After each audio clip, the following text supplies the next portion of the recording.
now we're talking, not. baby. Son. Let's go. Stop. Cotton Son. Cotton Anyways. Son. Fate decided.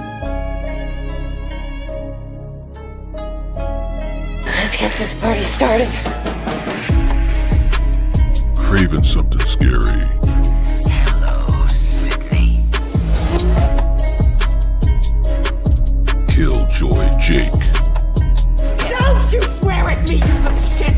Don't you ever raise your voice at me! I am your mother! Night Watch Zone. What's the boogeyman? As a matter of fact, it was.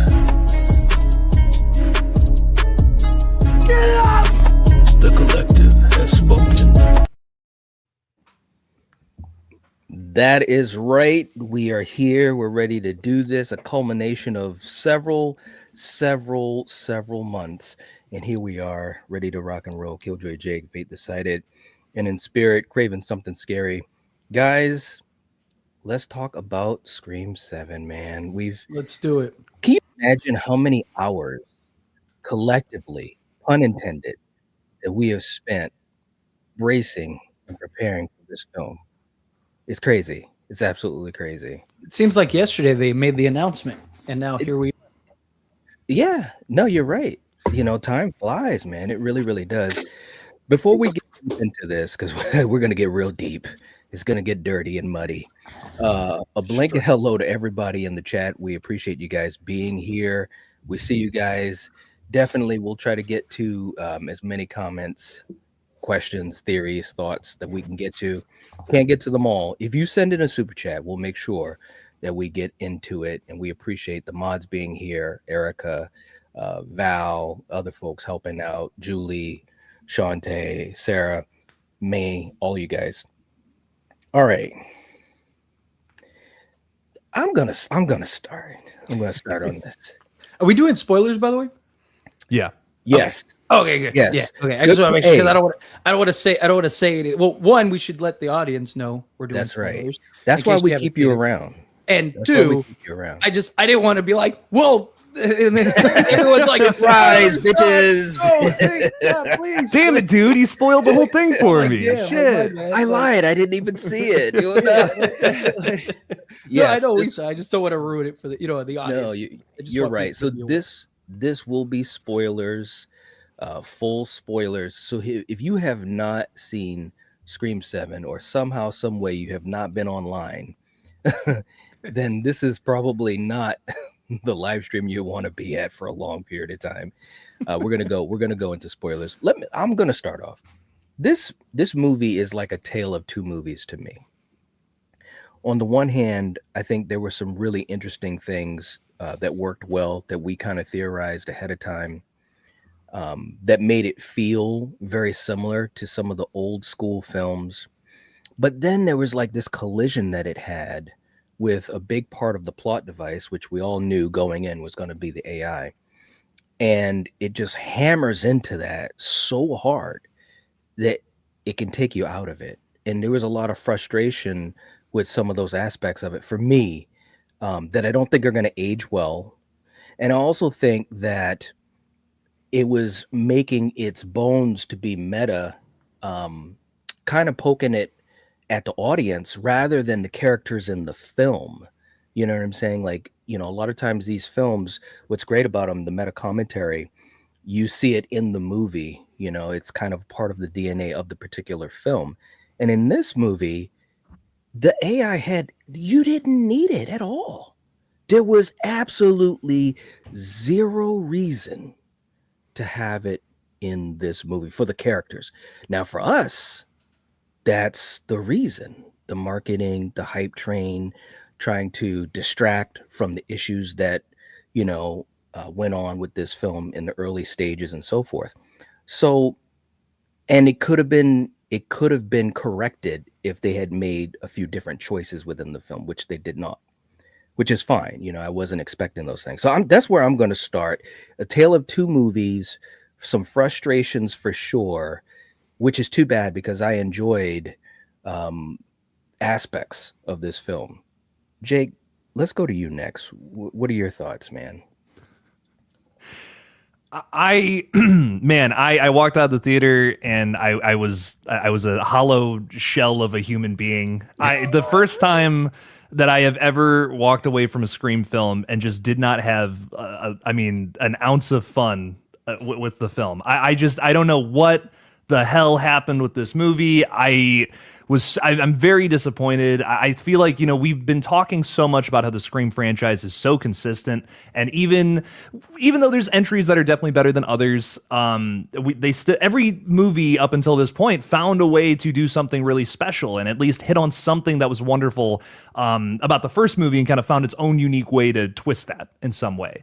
And 7 is like the first movie in the franchise where I just think every single thing I like about Scream is completely tossed aside in favor of something else that is so much lesser than what this franchise deserves. And it's just it's a major disappointment. It is such a miss of a film.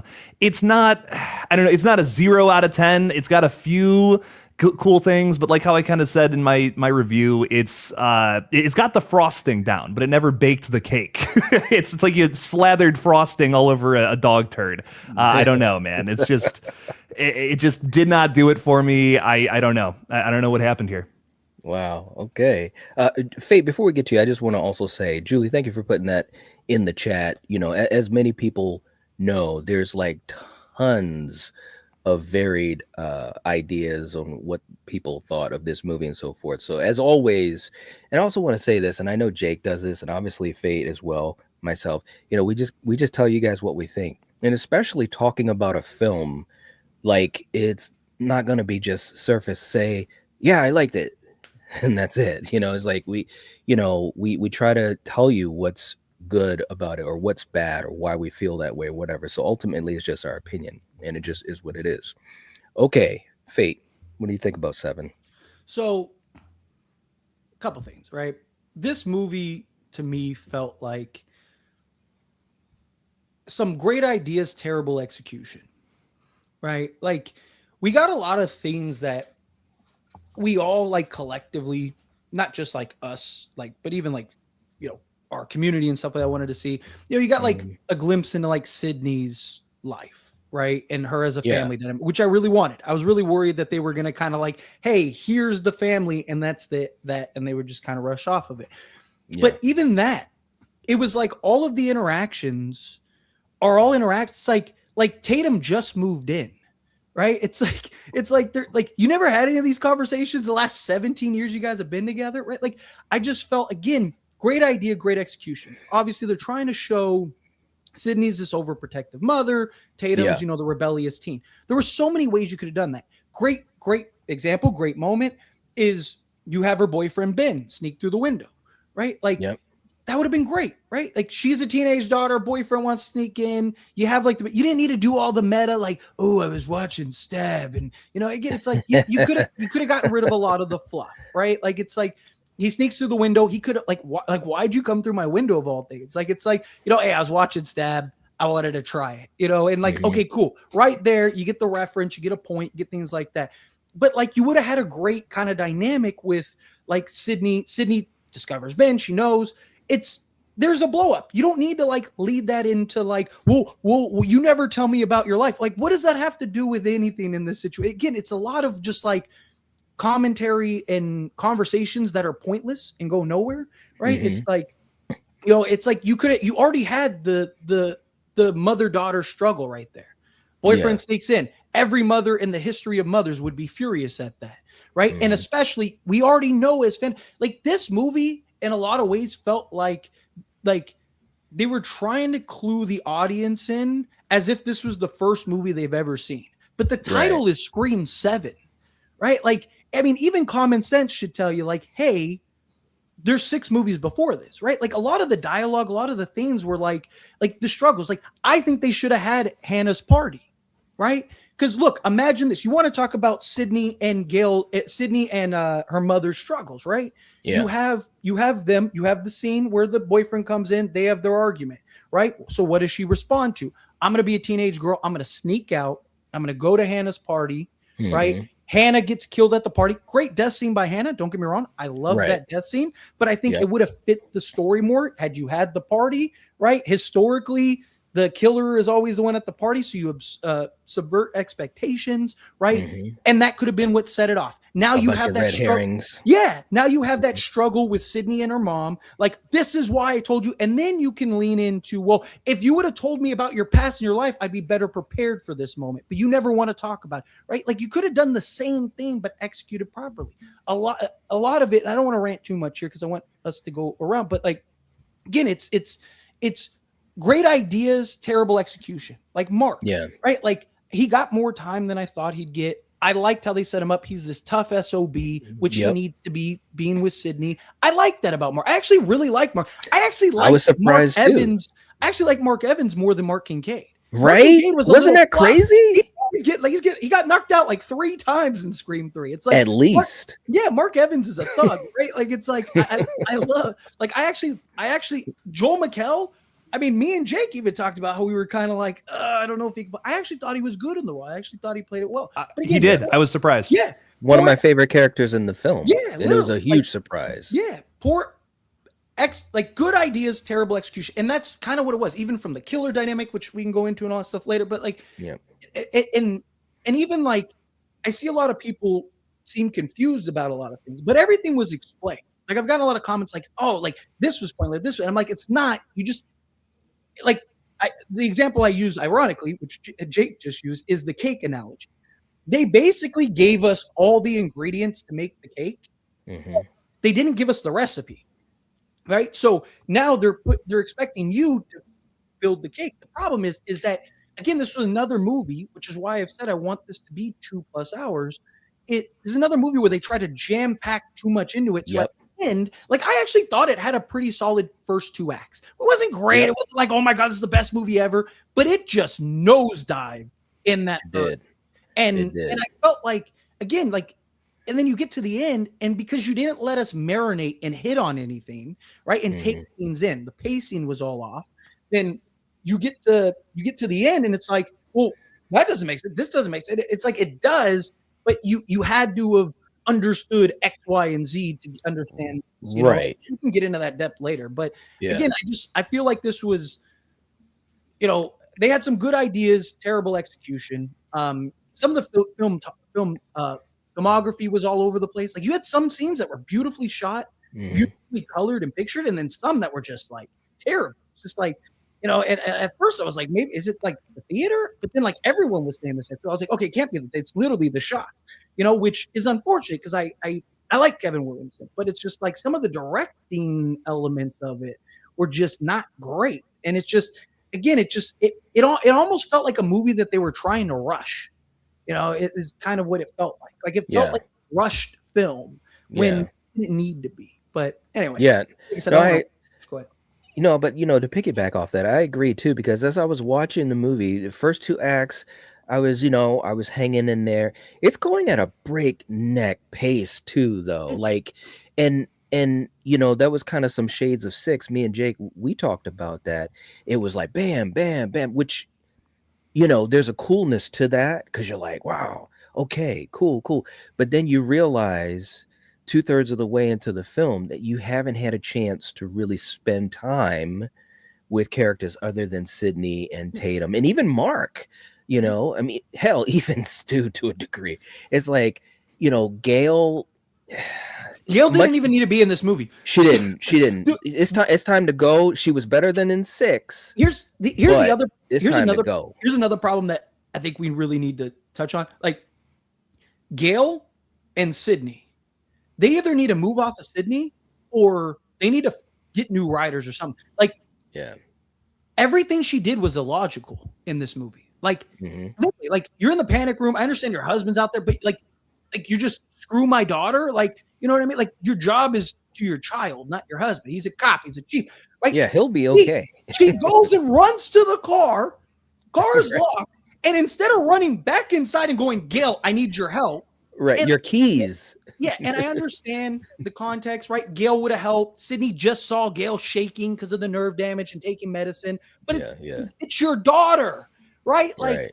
again, it's like, I don't know, maybe as a parent, I was like, this is stupid. So you know what's better? I'm gonna run and sprint all the way to the fucking cops shop. The other side of town. And we're gonna call the cops, right? And I'm gonna show up before the cops get there.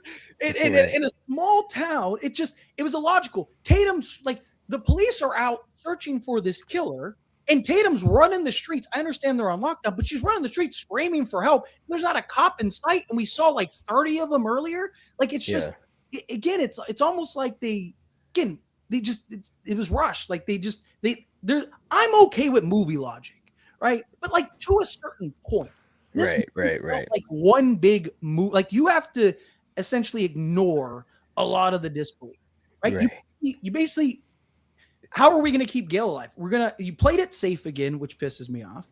You Chad and Mindy get stat, and Ghostface just forgot about him, right? Like, it's just, there's so much you have to look past in this movie, which is what's frustrating to me. You got character development in some characters in some areas. I actually like the Meeks twins better in this movie than 5 and 6. I actually like Tatum better as introduction than Sam in Scream 5, although I thought Sam in Scream 6 was better than Tatum in this film. I agree with that. So again, it's just it's a bunch of like, hey, ignore the obvious. we're gonna do the opposite. And it just, again, you completely had Gale didn't need to be in the movie. It's completely pointless. Even her running somebody over with the car was like, okay, movie logic. It's like the perfect. I should come 5 minutes before, 5 minutes after, nothing like that. Like, just at the right time. Like, okay, fine. I can look past certain movie logic because it is a movie. But like, when the entire movie is that way, and you basically made Sidney, you went in Scream 5 and made Sidney a badass to then turn Sidney into this somebody that just is constantly making moves, decisions, and mistakes. The killers never check her. Right? Like, like, they never check her. They never check Mark, who's a cop and probably has a gun and knife and all this other stuff. Like, it's just a bunch of, hey, ignore this so we can write the film. It's just, I think this film needs I think this franchise needs new writers. I really do. Like, if you want to have Kevin Williamson direct the next film, hopefully you can kind of learn from this film. You at least need new writers. But anyways, Jake, how about you, man? Jump in here. And also, because when you first told us what you thought in the text thread, I was like, holy shit. It was just like a one sentence thing. I won't say what it was, but are there any positives that, first of all, whatever you want to say, but are there any positives you'd throw out for this film? I mean, I don't know, man. Because like, I can't complain about bloody, gory kills in a slasher movie. Like, that's great. But why are we doing Terrifier kills in a fucking Scream movie? Like, it doesn't make any sense. They talked about, they teased this movie as this return to form. It's like, we're going back to Sidney Prescott. We're going back to the roots of this series. And then we just throw everything out the window where there's no build up to kills. Like, the only scene that even remotely comes close is McKenna Grace's kill, which I think is the best scene of the movie by far. The only scene that I think even remotely has like an ounce of cinematic quality to it, which it sounds harsh, but dude, this is a Lifetime movie with Ghostface. That's what it is. It's a Lifetime movie occasionally broken up by Ghostface running in there and killing people in outrageous ways that he's never done before. And honestly is so out of character for these killers in particular, considering what their motive ends up being.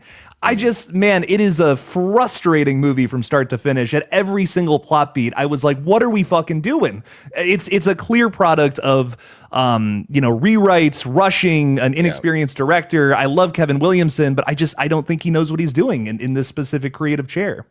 And also the other thing to say too, is that, his input into the film, according to what has been out there, isn't as much as a lot of us had hoped. So then it's kind of like, okay, I want to give him a pass, but at the same time, when we think about like the third act, it's kind of like, I'm just curious to what he thought of that third act and how it came off. When we talk about the motive and the reveal, because the motive, and I know I'm jumping ahead, and I don't usually like to do that, but the motive to me was half good. Like, when it first, motive, to be honest. when it first came out, I was like, oh, okay, we're not going back to 96. We're going to 4. Okay, that's cool. I didn't necessarily see that coming. And then it just jumped off the cliff. Yeah. And it was like, wait a minute, what are we doing? There was no reason for the AI. There was no reason for the opening act, which I will say there was though. Like, what was it? I've explained this to several people. Everything, and this is why I talk about, because a lot of people I saw say like Stu's house burning down was pointless. They didn't touch on it, do anything. Again, it was another thing for the audience. The entire movie is making you believe that Stu is alive. Right. And no, I know that, but I'm talking. Got out 2 weeks earlier. Right. His house. So it just even if you got it, I got a lot of comments from people that were like, they like the opening scene was pointless, and I was like, it wasn't. Again, it was just the cake. Like, they gave you the ingredients, you had to put the cake together. Where Scream movies at the end will give you those, like, we'll put it together for you. Yeah, or it lets you marinate enough to where you can put it together. Problem is, by the time you get to the end of the movie, so much has happened. It's like, like. The opening scene, I get the thematic connection. I think what I more so had an issue with just in general is that the people that end up getting killed, like they're completely disconnected from the plot. Think about like in previous movies where whoever is like the target of the opening scene usually affects the entire story moving forward in one way. There's a or through another line of that person. Exactly. Yeah. And that's just like, here's two random people that are Stab fans who are staying at the Airbnb of Stu's house. You know what I mean? It's just, it feels sloppy. It feels lazy. It feels like something you would get in the opening scene of like just another slasher movie, not a Scream film. Yeah. No, it really was. I don't know, man. Like I said, I get that that's what they were going for in the connection to Stu. And of course, for us as the viewers, but it's like, I mean, they hit it so hard with, trying to mirror something for us as the viewers, no matter what side of the fence you were on about Stu or any returning character. But it's like, that just makes it so shallow in a way, because like when I rewatch this, it's gonna not have the same, it's not gonna hit the same as a lot of the other films, which is too bad, because I think that all the other films, whether they're great or okay, it's like you can see what they were attempting to do, and they had some meat on the bone, in other words. And it felt like with this film, like you guys said, and we all know it, I mean, there was rewrites, all the things that they had to overcome, and I get that, and I'm not necessarily giving them a pass, but I understand all the things they overcame. But at the end of the day, they could have done this whole movie without the AI angle, and that would have made it a bit better right then and there. You fix the motive and the reveal in the third act. They could have cut half this movie and focused more on the character building and story, and it would have been fine. One thing I want to add. One thing I want to add before we start getting away from it is, so like, there isn't like a direct line connection between the opening characters and the film and the movie itself, but there is that subline, right? You had Jimmy Tatro's character. What was he? He was obsessed with the Stab franchise. He was obsessed with Stu and the Stu theories. He was obsessed with, he had the obsession, just like they're trying to make you believe that Stu's alive. And what was the motive of Jessica? It was her obsession with Sidney and whatnot. So it didn't have a direct line, right? Like, you think of Scream 5. It's like Tatum was attacked to lure Sam into Woodsboro so that way they could execute that plot, right? Like, most Scream movies, yes, have like Cotton. Romeo was trying to get information. Scream 4, you can kind of make the argument, like, the one connection is that, like, the I can't remember, was Marnie or whatever, she was the girl that cheated with Jill on, but it didn't like directly tie into the story. It was just kind of like it was as a petty kill type thing. So, like, we've had Scream movies that have had an underlying connection. This one has an underlying connection. It would have been nicer to have a direct connection. Like in Scream 96, Scream 5, even Scream 2, right? Like, you know, they're repeating Woodsboro, right? So the names are similar, right? Like there's like I get it. I get why they did the scene. You know what I mean? Like it's not like I'm not watching it and I'm not thinking to myself like, why are we even doing this? It's also a great trailer moment. You know what I mean? The whole trailer was based around the Mocker house burning down. So like if you maybe they literally just made this scene because they're like, it'll look great. Right. It'll look great in the trailer, man.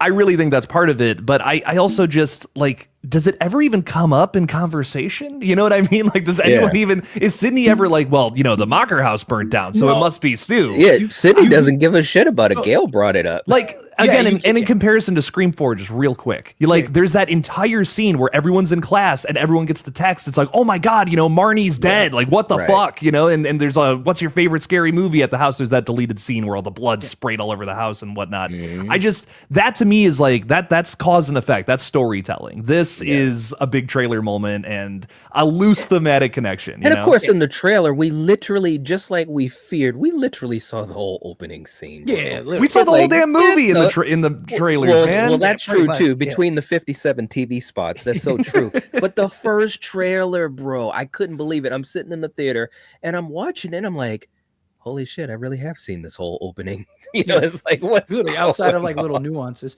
I will say though, I'll let you go, Jake. It's quick. The house burning down is also symbolic to Stu being dead. Yeah. Right. Move on. Ashes down. It's burnt. So it has multiple connections. Right. But again, it's you having to piece it together. It's not like in your face obvious. It's more of, you know, like, hey, remember this for the end, but they don't give you any context clues that you need to remember it for the end. But go ahead, Jake. Sorry.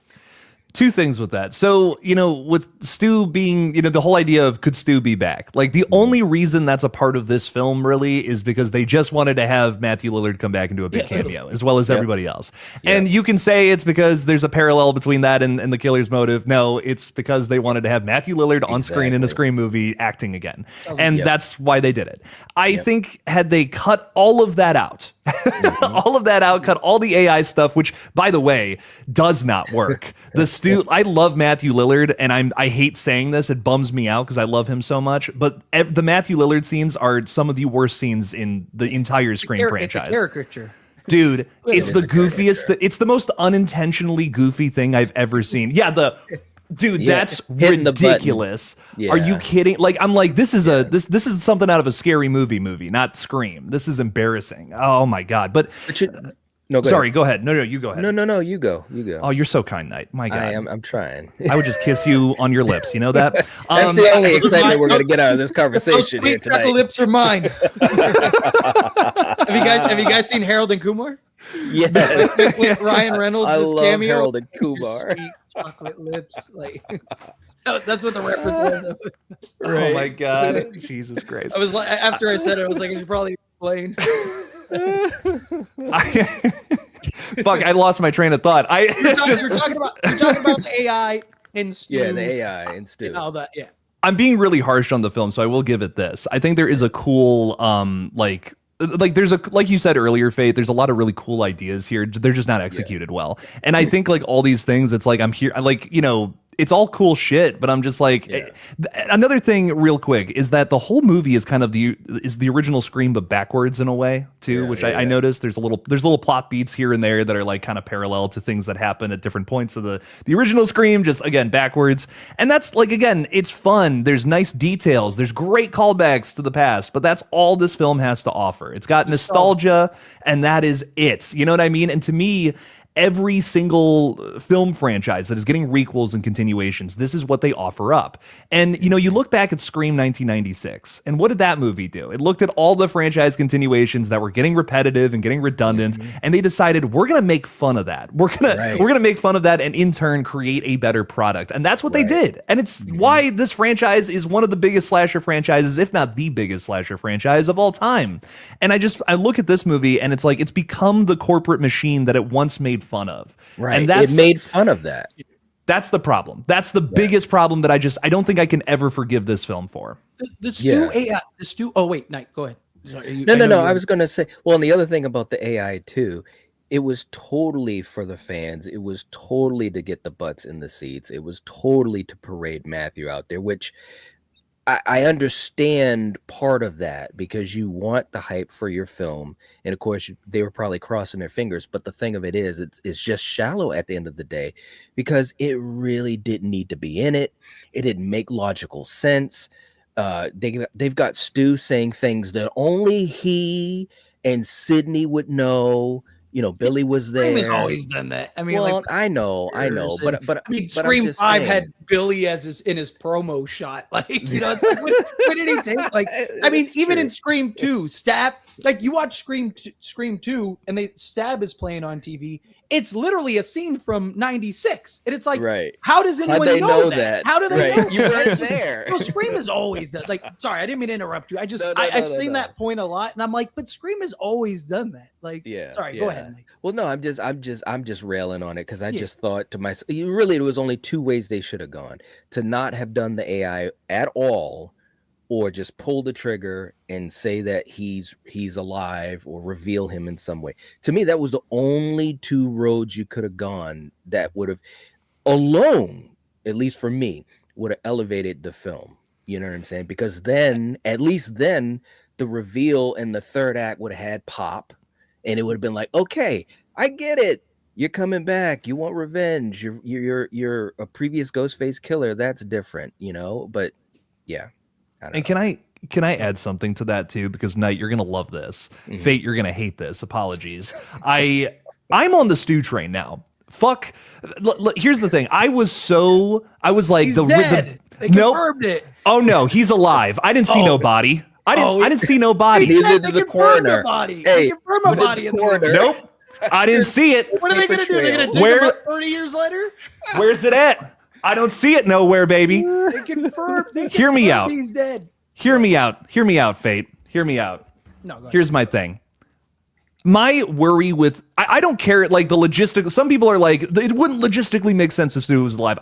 You know what logistical things don't make sense about this fucking movie? Can put all of that aside. The thing that I didn't want to see with Stu coming back is the movie wouldn't have had meta. The movie wouldn't have had a murder mystery. It would have been all about nostalgia. And guess what we just got in theaters, guys? A movie that only has one thing to offer, and it's nostalgia. So for me at this point, the fact that this movie had such a negative attitude towards Stu fans, towards people who would ever even remotely think that Stu could be alive in this franchise and calling them dumb, I would rather Stu come back and people celebrate this movie and have fun with it versus a movie that stomps on the hearts of fans and calls you dumb for ever thinking that would happen when the marketing was completely focused on making you think that Stu was back. The entire first two acts of this film was focused on that. It's the most frustrating negative attitude kind of vibe that I've ever seen in a movie, and it sucks any sort of fun you could have had with this film right out of it. That's exactly the way I was describing it too. It sucks the fun out of it because they do two things with that. Number one, it's like, okay, you're making people feel like, oh, well, Stu coming back is absolutely stupid. And two, you took away the mystery aspect of it, and you're leaning hardcore on what they have in the reveal and the motive, which that didn't work. I think most people, I'm not saying everybody, but I think most people agree that it wasn't a highlight of the film. You know what I mean? So it's like, what were you guys thinking? Like you said, if he had come back, then at least people could have been invested in that and then debate that. Like, oh, wow, he came back, it was Sidney versus Stu, whereas now it's like you feel stupid that they spent the whole movie parading Stu in front of us, Sidney, and at one point she's like, maybe he is back, and they can't find the body, and the coroner died 2 years ago or whatever, and it just was for nothing. So yeah. What's funny is, like, talked about this very heavily. We talked about this on the collective, right? The studios did this to themselves by dragging this Stu They did. on, right? Like, and they should, like, it's fine if you want to do this Stu thing and you want to go that route, but it is in poor taste to, like, I'm somebody that despises the idea of Stu coming back, but I'm not like calling people a bunch of idiots for for believing it. I'm just like, I don't really see it, but to each their own, right? So it's just, they could have done it in better taste, right? Like, Yeah. The problem with the AI thing, though, I didn't mind the AI thing, right? Like, as like a little silly gimmick to like make you believe Stu. Like, you know, they throw in the line like this was the AI expert that's 17 years old, right? Yeah. is like I don't Who's know. also making Stu videos on his laptop apparently. Well, he did that. Right. So he did that after to see if he could replicate it. That's what he told us. It's what he told Tatum, which again is another confirmation that Stu died, right? Because again, the whole point that they tried to set up was that I don't know if this is possible. It's so good it has to be real. And then the fact that he's able to replicate it shows that if a 17-year-old can replicate it, a Google AI expert can create it. But I didn't see no body. I'm getting far away from the point is like the problem is you got to the end of the killers and the whole AI Stu thing was just for nothing, right? Where if they were better off doing the Leslie Mocker route. Because if you would have done the Leslie Mocker route, at least it would have made sense and it would have tied in. It's her brother. There's a symbolism there, you know. Like, but the problem is you don't do Stu and you don't do Leslie, and then Anna Camp's just like, yeah, it was my idea, you know. It's essentially mess with Sidney, but it's like, what's the point? Yeah, like, why would you do that? Yeah, the problem I don't care how much Pilates you've been taking. It doesn't make any goddamn sense. But that's the problem with like Jessica's motive is fine. She's obsessed and whatever. Like I've said it a million times. Every motive, go down every Scream movie. All the motives are illogical. It don't really make sense. They're kind of stupid, right? Yeah. Even 96, right? Like you're gonna kill me because of something that my mother and your father did. What does that have to do with me, right? Like, you know, Scream 2. It's like, you know, Sidney even calls out how stupid Mrs. Loomis's motive is, right? Scream 3. Again, Sidney calls out how stupid Roman's motive is. Like, what does that have to do with me? Like, Jill's motive. Like, again, what does that have to do with me? Like, most of them don't have, like, they're not these, like, super logical motives, which is why I've said most motives, like Randy said, motives are incidental, right? Like, I think they're so focused on trying to have this, like, creative, cool motive. And it's like, again, like, Mickey was just crazy. Like, and everyone's like, Mickey might be the best Ghostface in the franchise, right? Like, there's like these people are just crazy, and you know they keep trying to do the like, which isn't the first time, but they keep doing this like, hey, here's a character you're not going to see him until they're Ghostface, and it's like, it's ironic that they did exactly what I said they should have done, only with Leslie Mocker. Build Anna Camp as a character, right? As Jessica, we all think it's Leslie Mocker. In the end, you have that moment where she shows up and we're like, oh, it is Leslie Mocker. And then she gets killed.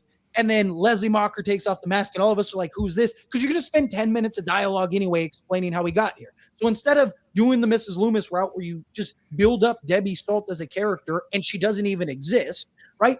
Get to the end, have a reveal, and boom, no one guesses who the killer is because the killer wasn't in the movie, right? And have it be some actor or actress that is, you know, semi-recognizable, so people go, oh, like, hey, that's a cool little cameo. Could have done that. Could have been fun. Would have tied in with the Stu stuff. Yeah. The problem with the motive, though, is like, one, Ethan Embry didn't even have a motive. Two, like the psych ward guy didn't have a motive because we didn't get to learn anything about him, right? And then Jessica's the only one that you have the sole motive for. But it's like she wants to replicate and have Tatum be Sidney 2.0. Which she's not Sidney 2.0. She's actually Sam 2.0, and I could break that down for you if you want. But they want to make her Sidney 2.0, but it's like you could have just killed her father, and he would have done the same thing, like the lost spirit. Like so again, it's like everything, and then she kills her father, she kills her husband. Like, okay, you have like a decent story, abusive relationship, abusive husband. You had like an easy connective thing. There's real world examples. That would have made her actually an almost sympathetic Ghostface killer if they stopped right there. Yeah, and then you could have just had that. Like, why are you trying to like? Well, then why are you trying to kill me? You know, and like you could have just went the obsession route, right? Like, oh, like I want you to help people, like you help me type thing, and this is the only way to do so. I need your legacy to live on type thing. Like, why are you killing Sidney? Because I want her legacy to live on, right? So how what better way to be infamous than her death type? You know what I mean? Like, you could have done it, would have been stupid, but it would have made more sense, right? But the problem is you kind of go down this rabbit hole with Jessica and her motive, and like none of it makes sense. It's all rushed. Sidney's never put in a compromised position. Like, there's not a moment where you think Sidney's gonna die, right? They went the typical trope. Like, I would have rather Gail show up and be involved at the end, and she's the one that saves Tatum. At least she would have had a connection. And then Gale and Tatum are the ones that like block her in the face as Sydney's like bleeding out or something and about to die. Like, just great ideas, terrible execution. Yeah. Agreed, man. Let's get to the chat. We got some super chats. We will get to them one by one. Let's start off. Senior Wilson coming in. Thank you so much for being here. Hope you've been doing well. They knew what they were doing with the ending. Absolute contempt towards the Stu fans. You just know these writers did all arms and high five. We got him. Got him. No one will expect this motive. F off. Wow. Holy wow.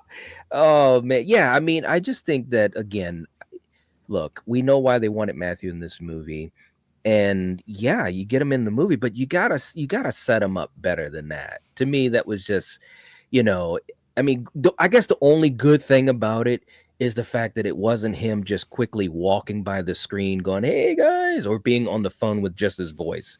Like it was nice to see him. There was some cringy stuff with it, but other than that, they didn't need to do it at all. At all. I could not believe it, man. It was just like, what? All right. Thank you so much for that super chat, man. We appreciate you. Jen also coming in. I agree with Fate. Mark Evans was better than Kincaid. It is the truth, man. I railed on Joel McHale. We did streams. We were like, dude, he's toast in the first 10 minutes. I got to admit, I thought he was a great character. I liked the scenes with him and Sidney and kind of dealing with Tatum. It was nice to see that part. Is one of the stronger aspects of the film is seeing that family dynamic and how it affects Sidney and so forth. And he was a big part of that. And I am totally shocked. He's one of the, other than obviously Sidney, he's like one of the best characters in the damn movie. And I would have never guessed that. How about you guys? They did a good job. They did a good job of building him even being the middleman. I like that. Yeah. That they gave him moments to challenge Sidney. Like they showed the romantic side, but they also show, like where he goes like, "Hey, that's on you, Sid." He wasn't just this like timid, yes like, man.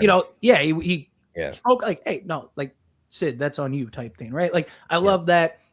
He's the chief of police, right? He acted like it. He was in charge, control. Hey, I need you guys to do this. You guys need to do sweep of the house. When he's fighting off Ghostface, he clearly had training, hand-to-hand combat, right? Like he's not just some guy that's just like some flabby cop that's just like, no, like again, like even just basic training for police. Yeah. You have to learn controlled force and all that other stuff, right? Which is all hand-to-hand combat stuff, right? Like, so I like that he wasn't just some like, some like prissy guy like running around. Like he held his own. He was tough. He was, and believable. Unbelievable, yes. And if you're gonna be Sidney's husband, you have to be, right? Because at any moment, Ghostface could show up, and you're gonna have to be prepared for that. So I appreciated that, what we got from him. I actually thought they did a good job building his character, right? You establish what you need to establish, right? Like you don't need to spend 30 minutes, like we talked about. Night, show me, don't tell me. There wasn't a dialogue with him. Most of the things they showed us, you know. But yeah, I was really shocked by this. You guys, it's all over YouTube. I shit all over this Joel McHale casting when it first got announced. It was such a head scratcher. Little did I know that this was going to be actually one of the few good things about this movie outside of everything else. I thought it was going to be the opposite way around, which I think we can all agree. We would have rather have seen like just Joel McHale's performance be a little weird where the rest of the story actually worked. But honestly, this is one of the pieces of the frosting rather than the turd for sure. I think what especially what especially gets me down about it though is I think that this relationship, like Fate was just saying, I think is easily the best relationship on screen in the film. And for me at least, Tatum, I just thought she was very boring. I just felt like she was like they were just trying to do like, oh, this is Sidney but young again and in the story. And I never felt that Isabel May had a chance to do anything to make Tatum stand out. Her last line in the film is, "I'm Sidney Prescott's daughter," and that is the only thing I can tell you about her. That's her claim to fame. Yeah. Whereas when I watch something like, we were just talking about this last week, and Jake, we've talked about it on Killzone. When you watch Halloween 2018 and you see a character like Allison, like she stood out. Yes. She stood out. She didn't sit there. I'm the granddaughter of Laurie Strode, God damn it. She had a personality. She had an arc. She had friends that I actually remember scenes about. You know what I mean? And so she was connected to her friends. She was connected to her mom and her dad. She was connected to her grandmother. She had connections to Michael Myers. Yeah. It's like, and don't get me wrong, I think Isabel was fine with what they gave her. I think she was fine. She was fine. Acting was good, material bad. Yeah, just to be very clear about that. Yes, yes, absolutely. Like I wanted, like I said, I wanted thought, a little bit more punch from her. Yeah, you know what I mean? I thought she was better as an introduction character than Sam was, which again I thought was right. Like I defended Melissa Barrera as Sam, right? Because she basically she played it exactly how they wanted it. Problem was I thought it was a terrible introduction character. I appreciated that you got some arc in Tatum. Yeah. It wasn't just like her, being a girl boss or, her just being, again, a victim the whole time, right? Like it went how we thought it would. She wants to be like her mom. She does something stupid that gets her in trouble. She ends up getting caught, becomes a victim, and then in the end be the hero. It's just, again, the execution was poor, right. Like, right. and The journey. Even some moments, like all her friends are dying, and it's like she doesn't even care. Where Sidney, you got to get that. Like when Randy died, she's bawling her eyes out. She's like, I need to call his family. And they're like, right? Like, go ahead, Knight. Sorry. Well, no, I was just going to say, just to your point there, is like when when Hannah gets killed and she's still worried about her boyfriend, it's like, bro, it's time. It's go time now. Yeah. We got to batten down the hatches. Hey, boyfriend, go to your family. Be safe. Peace out. You know what I'm saying? Like that was a little bit of a logic jump that was weird as well, because and again, I'm not just trying to compare it, but when Allison saw Oscar, it was over. She's like, grandma's been right about this Michael Myers thing. Let's go. You know what I mean? Like she understood it. Whereas with Tatum, she's kind of like, well, you still don't trust him. Forget about him. You got to worry about you and your family. Like it was just weird little stuff like that was like, I'll say this about Isabel May too, and just like for me personally, I agree that I think the material that Melissa Barrera was given in 5 wasn't like phenomenal, but for me at least, it comes together in the end. Like starting off, that first 45 minutes of Scream 5 is rough. They're trying way too hard with the meta dialogue, and they're not building characters. And then about halfway through that movie, I feel like there's a switch, and we kind of lean away from that, and we're actually like following through with some of those like loose threads that were set up. It's not, I can't defend it too hard because it's not great. But it comes, to me at least, it comes together at the end, and you see this initiative from Melissa Barrera. She's trying to leave with her sister. She's saying, fuck this. Something that Sidney Prescott would never do, and yet it still showcases her as a strong final girl. She also stabs the motherfucking shit out of Richie Kirsch at the end, which is so badass and awesome. Another quality that I want in my final girl. I did not get that from Isabel May in this film ever. Like you were just saying, Knight, she didn't show initiative. She was not, I never felt that Tatum was badass. I just felt like she was, I'm attached to the hip at Sidney Prescott, whatever she needs, I'm going to help her do kind of thing. So I just never felt that. Yeah. So, okay. So they're all right. So the reason Tatum is, because I get what your point is, but the whole arc of Sam in Scream 5 is she's the daughter of a serial killer, right? That's the entire struggle. So in the end, she gives in to her serial killer mentality, right? She just starts going to town on Richie, right? Where Tatum's not the one that's going to get to decide whether they leave or not. It was Sidney. Gail's the one that talked Sidney out of leaving because Sidney wanted to take her daughter in bail. And then Gail was like, no, they're not going to be safe type thing. So she was like, okay, fine, you're right. We need to do this. So like, Sam was the one that was responsible for Tatum. So if Sam goes like, hey, we're going to stay, like, so I can't really knock Tatum for that given the source material. But Tatum's entire thing is that she's not the daughter of a surrogate. She's the daughter of Sidney Prescott, but Sidney Prescott has made her sheltered the entire time. So that way, when these events happen, she has no idea what to do. And you still kind of get the knife scene just with a gun where they just block her face, which I get isn't as fun. Right, it's not as like right, like it's not as I mean, come on now. They're two different characters, but Tatum is literally just Sam 2.0. Both are, one's the daughter of Billy, one's the daughter of Sidney. Both have that cringy line at the end of the movies about about their parent. The arcs are similar, just one is more dark. The other one is more light, kind of, you know. And so, I mean, I could probably spend 20 minutes. I actually have a video scheduled to come out about it where I dive into it, so I won't dive into it too much. But they're basically the same character. There's similarities for sure. There's total similarities. Like I don't disagree with you. I don't. They basically rewrote Sam's character as literally, like yeah. They did. I see it. I'll throw this out there though. I can't get over the fact that I just like. Did you see Dangerous Animals from like a couple years ago? Yeah, love it. This is a movie. Okay, so just very quick analysis of this movie. It's not a slasher movie, so to say, but it does have a final girl, and Zephyr is this character who is like in this pretty awful situation. This traumatic shit is going on. She's trapped in a room and she's going to be fed to sharks. So there's a scene in this movie, and if I'm spoiling this for you, please like cover your ears or something. Please go watch Dangerous Animals, one of the most underrated movies like of the 2020s. I'll die on that hill. It's amazing. Agreed. And it's because of this character. She is trapped in a room, and you know when you have a character that's okay, I'm trapped and I'm cuffed somewhere. Maybe they they steal a knife from earlier or something. They cut through their chains. You know what this fucking character does? She bites through her goddamn thumb, like yanks the whole thing off, spits it out, and then slips out of her cuffs, and then goes and fights the bad guy. It's like holy shit! Like nothing could win me over more than some crazy shit like that. And like, dude, if you're going to introduce Sidney Prescott's daughter, you know, this is the daughter of, in my opinion, at one point, the best final girl that was out there, out and about doing her thing. You got to do something equally as impressive, if not even crazier. Like, I wanted to see Tatum bite off her goddamn thumb in order to go after Ghostface and take whoever it was down. And that there was never even remotely a moment like that. Like, you're right.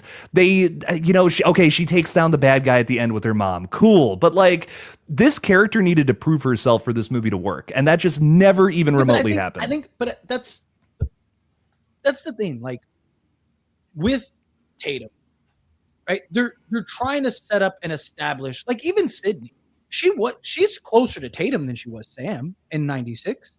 Like she wasn't. Oh no! Wait a minute now. Oh no!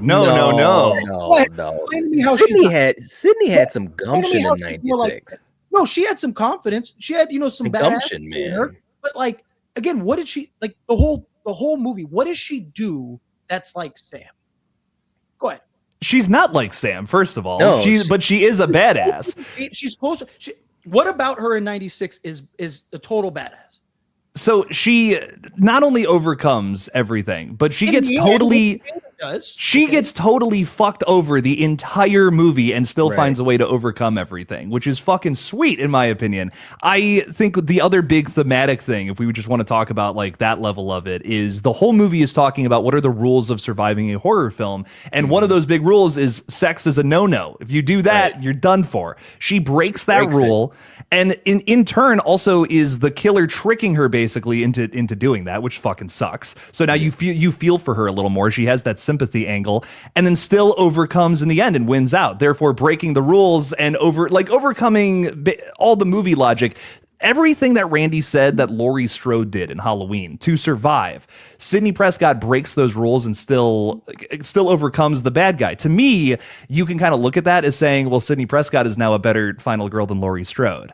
Again, maybe not everyone agrees with that, but to me, that's what I think that movie proved so well by doing that. You're spot on. But you watch the progression of Sidney through '96. She is a victim. She is timid. Yeah. She is scared. She is dealing with she is broken. She is closer to like Tatum. Tatum was sheltered. Sidney was thrown into the fire. That's the difference. So you get Tatum, who is more sheltered, who Sidney tried to protect and keep away. Sam more thrown in the fire, right? She was somebody that the daughter of a serial killer. Sam is more of a girl boss from the jump. Yeah, but Sam also, because of her past, you know, she rebelled against her family. She was doing drugs. She was out on them streets and stuff like that. So her past was a lot different anyways. Yeah, it was a lot darker. Like I said, one is the dark side, one is the light. Sam was more from the jump, girl boss, more kind of in your, because she was thrown in the fire and she had to fend for herself. Right? She ran away from home at a young age and had to fend for herself. Right? Where Tatum is the opposite. Tatum is a character that is sheltered. Mom doesn't want to talk about anything. She wants to keep her daughter as far removed from her past and Ghostface as possible, which any mother would want if Sidney went through that. But Sidney in 96, she wasn't a girl boss from the jump. She was kind of timid. She was uncertain. She had those things, maybe not to the extremities of Tatum, but Sidney in 96 is far closer to Tatum in this than she is Sam. Like, Sidney didn't come out and was immediately a girl boss. She became it. The character, that's why Sidney's character development and arc is so great, because you see the progressions throughout it. Sam basically was Sam from the beginning and made a bunch of Sam decisions, right? Like, she was fucking up at the end and then learned her lesson. Yes, but there wasn't that there weren't the progressions of her character like Sidney in 96. I don't think it's written as well as the original movie. Like, I'll give you that, but I think that they at least try to throw it in there that, like, oh, she put all these drugs in her body, she ran away from home, you know what I mean, and now I'm back and I'm gonna take care of things, you know, and then she makes up with her sister. Again, it goes back to show me, don't tell me, right? Like, the dialogue. I mean, I agree with you there. Yeah, what we actually see is essentially just flatline. There's a moment here and there where you're like, okay, cool. Like where Sidney, you get these peaks and valleys throughout. I mean, even two, all of it. And each movie you see Sidney's progression through that. Tatum, again, she's somebody that has a little, not great, but has a little more peaks and valleys. You get this, she's questioning her own self. She's never going to be her mother. She's having these doubts, where again ties into Sam 2.0. Sam has these questions, has these doubts because she's the daughter of a serial. But I guess, how does this make me like Tatum? I guess that's what I'm trying to say. That's what I'm trying to ask. It's not so much that like I care about if Sidney is like Sam or anything remotely like that. I'm looking at Tatum's arc as a final girl, and just not a lot happens outside of all of her friends dying and almost her dad. You know, like, that's on paper. Yeah, that's crazy. But I'm looking at Sidney Prescott, who, you're right, is in a very timid position at the very beginning of the film, but blossoms as this thing goes on and ends up having to, you know, flip that switch inside of her in order to take down these crazy killers. You know, it's basically her against Stu and Billy, and she still finds a way to overcome. And that, to me, is what I love so much about the original Scream, outside of the thematic stuff. You know, she literally takes both of these characters on, essentially, and takes them out. Like, I mean, there's other shit that happens in the third act, obviously, but I needed that from Tatum. And, you know, most of the time Sidney is doing her best to help her out, but she's incompetent. There's never that switch never flips in Tatum where she's like, oh, I can help out, I can do this or whatever. Right, I don't know. Like, there's these little fleeting moments of that, but nothing triumphant where it's like, oh yeah, that fucking rocked, Tatum. I never felt that one time. Like, for instance, here's a great example. Like, again, if you look at Allison, right? You know, she wasn't on board with Michael. She's like got issues with her mom. She's trying to be there for her grandma, this and that. When Sartain has her in the SUV with Michael, like, she's right there and she figures out a way to get out of it, which took guts. And like, so in other words, you could see that arc changing from that young girl that had no clue, you know, why her grandmother did all these damn things. And right in the middle of that movie, she starts to figure it out. And it's like, all of a sudden you're like, yeah, I'm on board with you as a final girl, even though this movie is not your movie. This is still Laurie Strode's movie, but we can still find a way to have another character in this film have their own mini arc, so I can be on board with both of them. Yeah, that was done well. Yeah, you know, no, I agree. Like, I'm agreeing with you guys, but what I'm saying is, like, this conversation stemmed from Sam Tatum comparison, right? Yeah. Like, because me and Knight agreed that Tatum is a better character in this film than Sam was in 5, and then Jake made the points saying that you didn't agree. You didn't say that you thought, but you were making the counterpoints. Do you like Sam more than Tatum? I think because of 6, yes, but I will say I'm not going to defend 5 that hard. I'm talking about because, again, I think Sam is better in 6 than Tatum was in this movie. So I'm talking about just introduction. Yeah. Introduction to Tatum, introduction to Sam. I think Tatum has been a better introduction character than Sam was in Scream 5. A lot of that is source material. That doesn't mean, again, I'm not saying that Tatum was this like excellent final girl and she's the future. Like, no, like it a lot of material was lacking. I get what you're saying. Yeah. Okay. Just give me the straight comparison. Fate, I love you, buddy. Just want to say that real quick. We went down like this huge rabbit That's hole. why I had to bring us back around. Yeah. 'Cause you guys are like going, and I'm like, that's not what this I have conversation was. ADHD No, so you're fine, bad, so like I'll just go. drank Like my the Red mind's. Bull. That's why I'm the collective. Don't worry about it. Gentlemen. Thank so you. look. Yeah. Okay. You earned that one at the very You're least. welcome. You did, man. You're the anchor. No. You're the wind beneath our Like I said, the wings. conversation started because we were talking about the comparison of Sam and Tatum, and then Jake made the hey, but Sam this, and then we kind of went down the rabbit hole. Go ahead. If we're talking about like the entire body of Scream 5 versus Scream 7, I think just Sam is to me a more interesting character because it is something different than Sidney, where Tatum I think is just trying to be too close and not as interesting as that. So That's a good point. That's my point, but like I'm not gonna passionately defend that so hard. For me, Sam comes alive in Scream 6. So if we bring that into question, it's a whole different story. But 5, I do agree. I think where we start off with Sam, it's kind of like a lot of questionable things. It's a lot of meta dialogue that doesn't land like how it used to in the past. And I think a lot of that just comes from the fact that, movies, they don't talk like that anymore. Like we actually have horror films with dialogue that, feels real and more grounded. Where, you compare that to some of the 80s slashers that are being made by first-time filmmakers half the time, right? A lot of it's a little goofy and campy, and that's what Scream 96 is mostly trying to hit on. Hell, the entire original trilogy in a way. So I think I get what they were trying to do in Scream 5. It just didn't necessarily work. And I get what they were trying to do in Scream 7, but also didn't really necessarily work. So I'm like, it's a toss up. Another kind of point that I think is important is like with Tatum is how does her character progress throughout these next films, right? So like because Scream 8 was greenlit nearly immediately, and we already got confirmation, the executive producer of Scream 7 already said that they're doing Scream 8. Yeah. So to me, Tatum feels like we talked about like set up and establish for Scream 8. That's what Tatum feels like in this movie to me, right? Again, she wasn't great, but she wasn't bad. A lot of it just kind of source material I didn't think was super great. Like I just thought that they could have impacted this a different way. To me, it's what is her progression? So you have this sheltered, timid girl that is protected, and Sidney's trying to do everything, to what does she become in Scream 8? Right, which is why I would ideally prefer them to kind of just move off of Sidney and just focus on Tatum, because I do think, okay, you got the timidness out of the way. Now Ghostface is back, round 2. She's more prepared. She's understood. You could have her kind of be more like after the events of, whatever, Pine Grove or whatever. I wanted to be prepared like my mother. So maybe you have a more calculated, a more like, she doesn't make the dumb decisions. She doesn't make the dumb calls. So the way I look at Tatum in this movie, and granted, if we didn't know Scream 8 was happening, I wouldn't be able to look at her this way.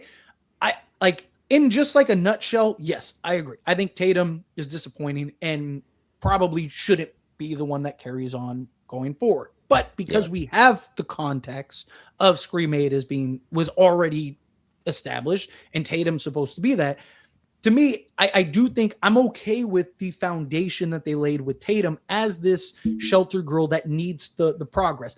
I appreciate that she wasn't just this girl boss right out the gate. What do they call her? Is it Mary Sue or something like that? Mary Sue. I appreciate that she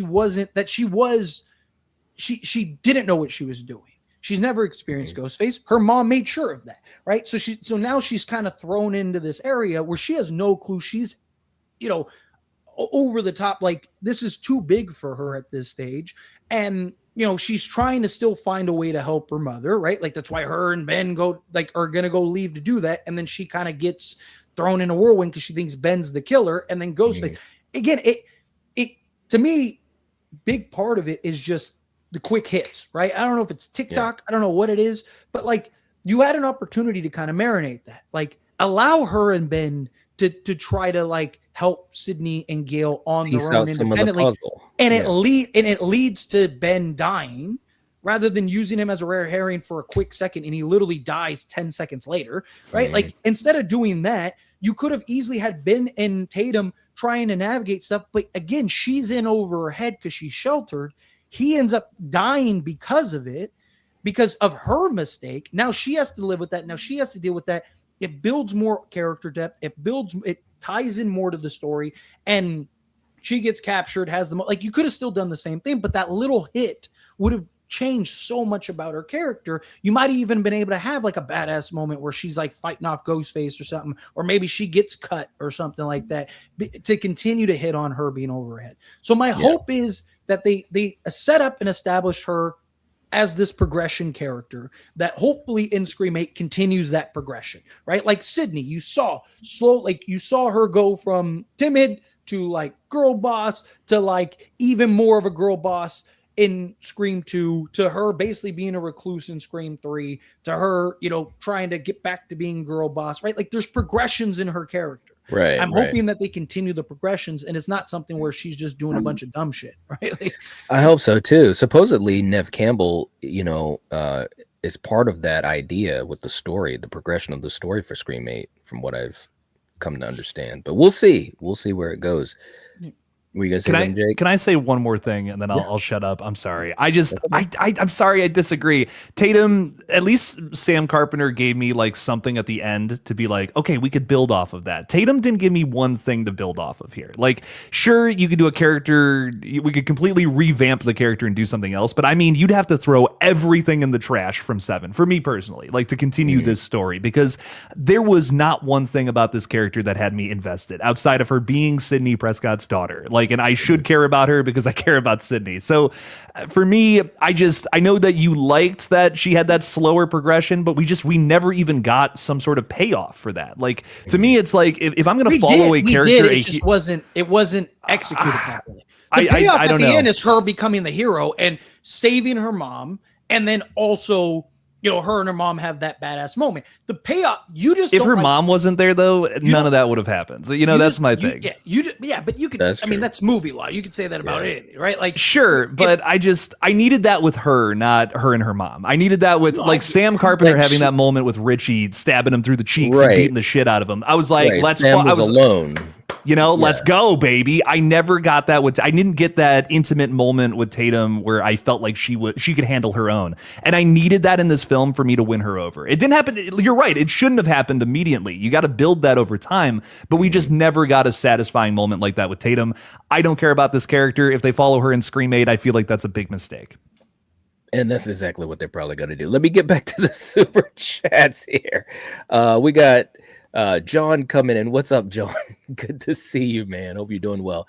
I believe there's a chance Stu will be set up as a Roman figure and be the catalyst for the killers in 7 and 8. He won't be revealed until 9. Listen, man. All right, I'm gonna jump in. Look, they didn't pull the trigger in this film. Am I saying that it's totally out of the question? No, I'm not saying that. But man, look, I don't think they could afford to drag this out until 9. I really don't. Based upon how divisive people have felt about, especially this third act and the reveal, because that's really what everything hinged on. The whole AI aspect, Stu's aspect, it all came together or fell apart for some people or a lot of people in that third act. So I don't see that. I mean, I don't know, Jake, do you see that them stretching this thing out to 9? I think that if they make Scream 8 a sequel to 7 in terms of everything that the movie is as of right now, I think, let's be honest, Scream 7 had an unbelievable opening weekend. This movie's going to make money. It might have a little bit of a drop off, a little more than 5 and 6 in weekend 2. But I think that overall Scream 7 is going to make more money than Screams 5 and 6. There's no doubt about that. There was way too much hype surrounding this thing. It's going to make money. But if they don't change anything moving into 8, that movie's not going to do well, and the series will be done for a very long time. I would bet my bottom dollar on it. And I know that this movie has its fans. It does. And every big movie like this that has an ungodly amount of attention always will. But I'm telling you, with the reviews, if they don't change anything moving into 8, this series will be done after that film happens. I promise it. Well, there we go. John, thank you so much for that, man. We appreciate the super chat. Senior Wilson coming back in. I love how the cops sweep Sidney's house. For 3 seconds. But ignore the big attic hatch and checking up there. That thing was as big as a garage door. It's like, but I will say I did enjoy that sequence. I enjoyed the fight. I mean, again, Mark Mark Evans is like a hero. Like he was just taking it to Ghostface. I did like that fight. You know, it was cool. And I think there were moments. Let me ask you guys this also. Thank you for that, Senior Wilson. Real quick, as a quick aside, a quick answer. What did you think of Ghostface in this film? The Ghostface attacks and the way Ghostface was physicalized. Would you guys just think of Ghostface? that? I thought Ghostface was great. I thought Ghostface. Okay, was I agree. The kills were great. Ghostface, I thought was menacing in some ways. The characters under the mask sucked, but pre unmasking. Yeah, pre unmask, Ghostface was fine. I mean, Ghostface was what you wanted to be. He was tactical in ways like he kills were great kills. There was no games, no messing around. Right. Chad and Mindy thing kind of pisses me off because it's just like Ghostface. What, just forgot about him? Like, it's just like that kind of pisses me off because it's just like like they just play dead. Like, especially knowing Chad has been a. I have a question for you both. By the way, this just reminded me of that. Yeah. What did you guys think of Mindy's reinvention? I thought high points. I like Mindy and Chad much better in in this film than 5 and 6. Correction, I like them better in this. I still felt like they were just kind of there. They were just kind of there. I felt like again, like I still feel like I have no idea who Chad and Mindy were, but I thought like the scenes were fine. Like I thought like I liked it. I didn't love it. I still am disappointed in their characters. But I thought they stood out much more in this film than they did in 5 and 6, where I felt like 5 and 6, they were just kind of like mixed in where I felt like they were in, like I felt like, Yeah, Mindy was much better in this movie than 6. she was tolerable. Like the 100%. Rant wasn't 3 minutes that went nowhere, right? Like, she still had like a brief rant. But, I loved it how Chad told her, "Don't do it." And she had to. Like, it had to come out of her. I'm like, okay, that was great, actually. Yeah. Like, to me, Mindy stole it. I'm going to be honest. Mindy stole the show. She was my favorite character of this film. It might be a hot take. I know, crazy, but I was like, that reinvention was so surprising. I think it might have been that. Like, I just was not. She was not my favorite character in 5 and 6. And then coming into this, I'm like, oh, she wants to be Gale Weathers. And like, we have this little meta back and forth with her and Chad. Every scene with her, I was locked in. I was like, hell yeah, rock on. I thought for sure they were going to go with that a little bit more. I mean, I know they're like on the 3rd or 4th rung of the ladder. There's a lot of other characters we got to deal with, but I thought for sure they would have just gone into that just a little bit more because they're in the movie. I mean, they're our connection to 5 and 6. You know what I mean? So yeah. All right. Real quick, we got King Co in the house. What's up? I've seen Scream 7 in theaters 5 times. All right. Each Hell time. Yeah, dude. I love it. It was loaded with teenagers going crazy as if it was the greatest horror movie that they ever saw. I've heard a lot about that. I've had a lot of people be like, dude, my theater experience was amazing. Which might like, I mean, I don't live in like a big area anymore. So like my theater was like me and like 4 people because it's just like a small, because I live like in a small area now. I'm not going to lie. I don't think I'm supposed to go to Vegas soon. I'm hoping Scream isn't it because the problem is it probably wouldn't be as packed. But yeah, like I keep hearing people talking about like how great like their theater experience is. Yeah. And I'm sure that probably enhances the movie, when you're just like in a box, right? Like another thing that I think is worth noting, a lot of the people that are upset about this movie are like the diehard Scream fans.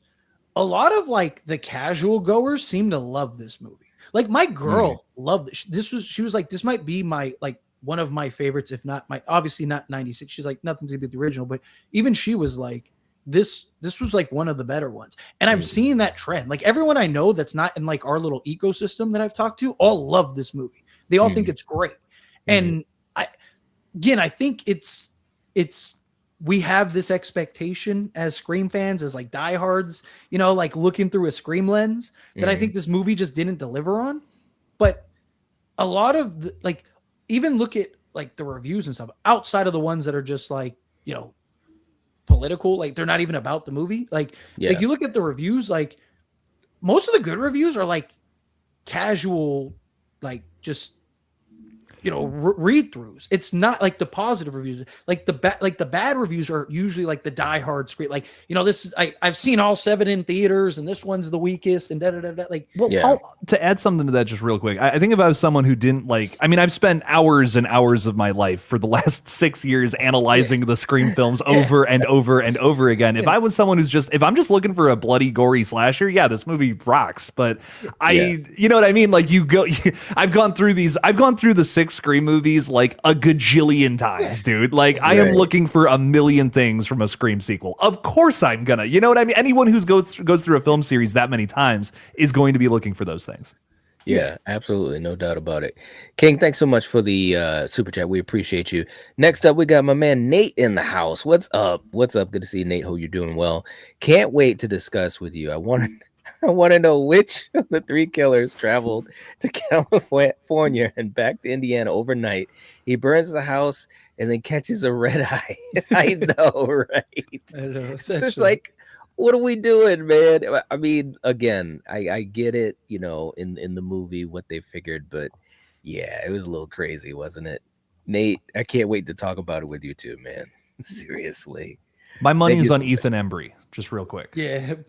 Well, he worked in the psych ward, so I don't know if he could. We don't know what Jessica. He wasn't in like half the movie though. That's why I put my money on him.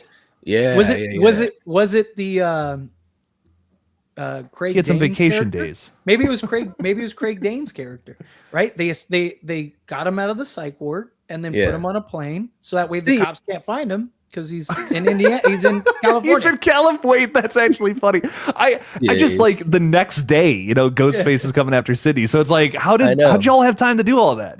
Well, this is a really good coordinated plan here. All right, real quick too. Erica reminded people, yes, definitely hit the like button if you haven't already. Thank you so much, Erica. We appreciate you. Definitely, it helps us out a lot. We appreciate it. Next up, we got Sir James in the house. What's up, man? The Stu situation was by design to get fans back. Yeah, to get fans back in the theater, to boost ticket sales, knowing it was a big Ponzi scheme, and it worked. They knew the script was trash. Probably. Yeah, I mean, they knew it was going to do that because they knew that Matthew, he's on the rise, and plus they know that the big part of the fandom was curious about, is he alive? Is he dead? And it was causing such a stir all over social media. So they did know. I just feel as though if you're going to take that type of a risk, you got to stick the landing. Can you even bring Stu back now? Like, sure you can. After you just basically told your entire Stu audience that I'll tell a bunch you what. Of idiots? Are you gonna be able to do that? Listen, if somehow, and of course they got to execute it right, but if somehow it's revealed, like that whole thing with the coroner and all this type of stuff, if they somehow, connect it to this film, kind of like, well, you thought I was dead, whatever. Yeah, they could make it work. But if they're not gonna do it in 8, which I don't know, man. It just doesn't look very good. If they're not going to do it in 8, then it's almost like, what are you guys waiting for? What are you waiting for? Huh? Yeah, exactly. Yeah, what are you waiting for? Oh no, or like in 2025, what are you waiting for? Yeah, what are you waiting for? Motherfucker. Jake, was this worse? Was this better than I Know What You Did Last Summer? Was it better than I Know What You Did Last Summer 2025, Jake? This is a question that got brought up on stream. I'm really on the fence about it, but well, here's what I'll say. My biggest issue with I Know What You Did Last Summer was the fact that it's an unfinished, incompetent film where I can't understand the dialogue without subtitles. This movie, my biggest problem with it is that it's like giving the middle finger to a section of the fan base. So it's like, which is worse? You know what I mean? These are two terrible things that a movie can be. But I'm talking about, like, movie I don't know. Standpoint. Like, obviously, like, look, like the FU is rough. Like, it's in poor taste, but like, from a movie standpoint, this is a better movie than. This is better. The kills were better. This was a better movie than Scream 6, in my opinion. I think this movie. No. I could spend an hour now. This is better than Scream 6, and that's crazy. It's not at all. And I believe me, I will gladly. This makes Scream 6 look like The Godfather, dude. No. I don't know. I don't know, man. All right, we'll pause that part of the conversation. That could be crazy. 6 versus 7. 6 versus 7, Jake. All right, look, let me just jump back up. Sir James coming back in. Matthew Lillard hated Scream 6 because it was too violent, and the Ghostface with the shotgun was stupid. And then this movie was more violent than all of yeah, them. this is way more violent. With the beer tap scene. Yeah.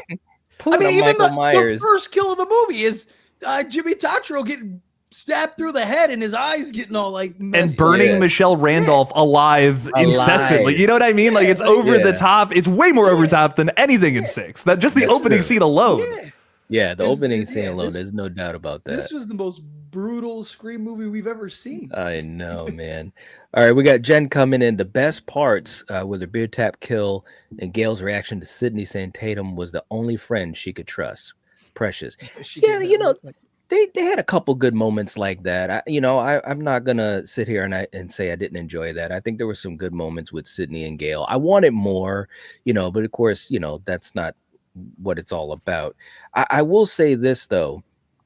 I did like Tatum in that in the scene where she had the gun and Sidney was basically helping her out and she was basically like, I'm not like you and blah blah blah. Like there were some good moments like that, even though like you guys were talking about earlier, as a final girl or a would-be final girl, you want to have a moment in the film where they do kind of stand more on their own 2 feet. But I will say there was some good emotion in that scene. It was a nail biter because I was like, man, what are they going to do in this scene? So Jen, you rock. You absolutely rock. And I'm glad you like the beer tap kill. It was so over the top though. Ghostface is pretty damn strong too, man. When you're lifting up people by the head, I'm like, bro, did you go to Michael Myers school or what? I mean, seriously. Or even Jessica at the end coming down from the garage, the top of the garage, like coming down slow like Michael in H2O. Like, what do you got? What? Pilates does a lot of good stuff. That's all I gotta say. It's that Karen strength, man. That's right, man. We got Joan coming in. Hopefully when the DVD comes out, we will have the answer with the deleted scene and alternate ending. Do you think they're going to have anything that's going to change the structure of what we saw in the theater, guys? Probably not. Usually deleted scenes are just like little fun moments or added scenes to things. Yeah. Like, very rarely do you actually get like details that matter. Yeah. Yeah, I don't know if I would hope for anything more. Yeah, they rarely, what was it, like the Star Wars movies when they would like recut them or whatever and re-release it? It's rarely better, you know what I mean? It's like this is sadly the best this story is ever going to look. Yeah, agreed. Thank you for that, Joan. We appreciate it. We got the harsh truth. What's up, man? Frank in the house. What's up, bro? Hope you've been doing well. The Ghostface reveals haven't been good since the first film, a product of everyone is a suspect. They should just have brought Stu all the way back, would have been the shock the franchise needed. Yeah, I mean, like I said, you basically had this whole movie where he's like FaceTiming Sidney, and it's like, yeah, that'd be stupid if it came back. That'd be the better story, though. Like, no duh.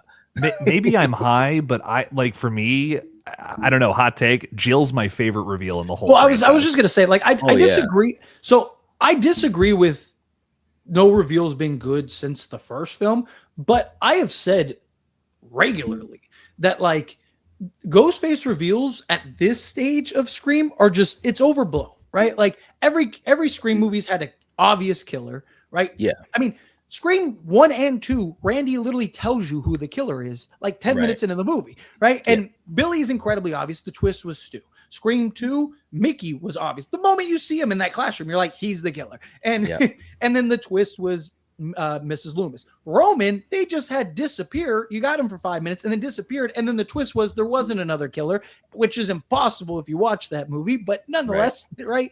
Scream 4, Charlie, you can make an argument, was obvious, right? And again, the Randy turned Ghostface character. Jill was probably the biggest reveal in the franchise. Like, final girl going, like, going rogue. Like final girl turned Ghostface. Like, that was probably one of the more surprising reveals out of anyone. And then Scream 5, again, I mean, they literally make fun of how obvious it was, right? Outside of them revealing the character, revealing it in the trailers. I mean, the whole, like, Richie's entire dialogue is how, you know, like, I know it sucks. It's me. It was the obvious choice, but, you know, it's what we had to do type thing, right? And then Scream 6, I mean, again, 2 minutes into the movie, you realize Dermot Mulroney's the killer because he's this dialogue. If you fuck with my family, you like, die. Like, what's it, Ethan or whatever, so bad, you're like, please, God, don't be the killer. And then, and then Quinn, they end up killing 10 minutes in, but even that was like, after Dermot Mulroney's thing, you're like, okay, like that, like it's probably her. Like, so I do think, and I've said a million times, like, I think they are too focused on trying to make this mystery rather than making a good movie, right? They're trying to like get edgy and creative with the motive. They're trying to get edgy and creative with the Ghostface reveals. And I just think if you've seen these, like, the casual audience is probably going to be surprised regardless. Yeah. Right. Like, the casual audience member is probably going to be surprised no matter what. But like moviegoers, like, if you've seen enough, like, I got 2 out of the 3 killers right. Which, by the way, where's my $100? I got 2 out of the 3 killers right, and it wasn't because I knew or had anything spoiled. It's the only options. Again, right? Like, you have like 12 characters, and like 7 right off the bat, you know, aren't going to be Ghostface. They showed 5 of all the deaths in the trailer. It's like there's 3 characters that the killer could be, right? Yeah. Like, so again, it's like, instead of trying to be quick to, oh, hey, surprise, like let's move away. Just make a good story, good execution, good delivery, have awesome Ghostface with awesome killers. And I think people would appreciate that more rather than the mystery element and you trying to like hide these characters all movie and all that stuff. Yeah. I think if we're going to be in Scream 8, like, unless this is the first movie you've ever seen that's a slasher movie, you can figure out who the killers are 2 minutes into the movie, right? Like, you don't need spoilers, you don't need the trailer, you don't need any of that, right? Like, you can figure Anna Camp was so obvious right from the get-go. I was just like, the moment she was announced, we're all right. Literally, the moment she's announced, everyone was like, she's gonna be the killer. Like, there were no rumors, there were no leaks, there were no nothing. It was just that was the obvious choice. And then what was she in? With Pretty Little Liars or whatever, right? Something like that. True Blood, I think. True Blood or something like that, where she was like a bad guy. And like it's like again, it was so obvious. So to me, it's like I don't agree that we've never had a good reveal since the first one, but I do agree that most of the time it sucks. Right, like all the motives we got spoiled with Jill. Yeah, like I said, all the motives are terrible. Right, when you really logically think about it, like none of them make sense when you really think about it. Right, like, so again, instead of having this edgy creative motive, just again either make it just insanely meta to where it's like, it's stupid but it's fun, or just like, again, just leave the motive out of it. Like, why are you doing this? Because like it's almost like they've fallen under the weight of their own expectations that have been, you know, brought upon by the fandom and the success and so forth. Because I think they're worried about the wrong thing. Agreed. I think they're so worried and focused about the wrong things. I'll say, can I throw something out there too? Because I'll admit I had high expectations for this film and I was disappointed. But it's not just about being fooled about who's underneath the mask. There's a million things that make Scream great. You know, you can have a great motive, you can have some fun twists and turns throughout, you can have some big kills. And for me, like, I just like, it wasn't just the fact that I could figure out the reveal like more before halfway through the movie. It's more than that. Like, there's every expectation I had for this film, everything that I wanted to see in this movie, I did not see. And it's things that are like just things that are apparent in so many, all the other Scream movies almost, that just are not here. You know what I mean? Like, to me, if you go into a film and you're like, if you're going to see the new Pixar movie and the animation looks terrible, the fucking, you know, the story doesn't really land, you know, it's not really fun and family friendly, you're going to be disappointed. You're going to walk away and you're going to be like, what the fuck? That wasn't a good Pixar movie. You know, it's the same thing with a Scream movie. You have expectations that need to be met at the baseline. You got to do something different each time. Sure, that's the challenge of making a new movie in a franchise. But this is the first time I ever watched a Scream movie and I didn't have fun with it. Like, and that's crazy. That's like a crazy, how do you fuck that up? Well, you know, the other thing that we had talked about the other week is we talked about other part sevens that were able to manage that weight of expectation, and in most cases bring something kind of fresh to the table. Like they actually pulled the trigger, whether you're talking about H2O, New Nightmare, or even the New Blood. In each of those, examples, they were able to do something that was different. They weren't afraid to really pull the trigger and push those franchises into different directions. It didn't always pan out, as good as I think New Nightmare is. That didn't really pan out. Part of that was because it was way ahead of its time, but still, it's an entry that I have a lot of respect for, And like with this film, when you're the seventh film in a franchise that has covered decades, there's a lot of expectation, and you got to deliver. Your fan base is what got you to the point of having 7 films. Your fan base is the one that got you to the point of being around for 3 decades. So at the end of the day, that's on the filmmakers. Yeah. And that's the sad part. Whether or not, and even though Kevin comes in and he's trying to right the ship and piecemeal things together, and he had some input into what was shown on screen. It's like, well, you directed it, you saw it, you've seen good endings, good reveals, good third acts. You know what I'm saying? You know what they are. You know what they are better than anyone else because you wrote them. Right. So that's the part that I struggle with, because as much as I liked, the attacks and the kills and how Ghostface was kind of like this combination of like Ghostface from 4 and 6, and it was like it worked really well for me. Sidney, it was fun to see that, and her and Tatum, it was okay. I loved Mark, but then I think about throwaway characters that really is like, who are you? How am I supposed to know you? I don't know you like I know the group in 5. Which says a lot, because the group of 5 didn't even have enough time. Yes, and we've complained about that. But in this movie, even McKenna Grace is like, she had a party. She had a party coming up. She had a party. She had a great kill.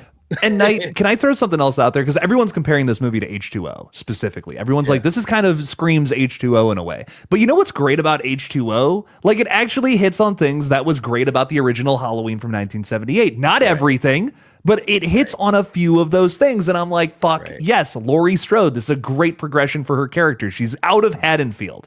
You know what I mean? She's moved away. She started a new life somewhere. And this is actually done well. I care about this progression from the character because it's fresh. It's new. That was not really something that was new with Sidney Prescott here in 7, right? I mean, like she had gotten away from Woodsboro multiple sequels ago. many like, what actually new did we offer up with Sidney Prescott here that was worth a damn? Yeah, I know. I absolutely agree. It's crazy. All right, so Wayne, and they were all better than I can't lie with you. I can't lie with you. Okay, so we got a couple more super chats. I know we're running late, guys. I'm gonna try to run through this. I'm sorry. It's my fault. No.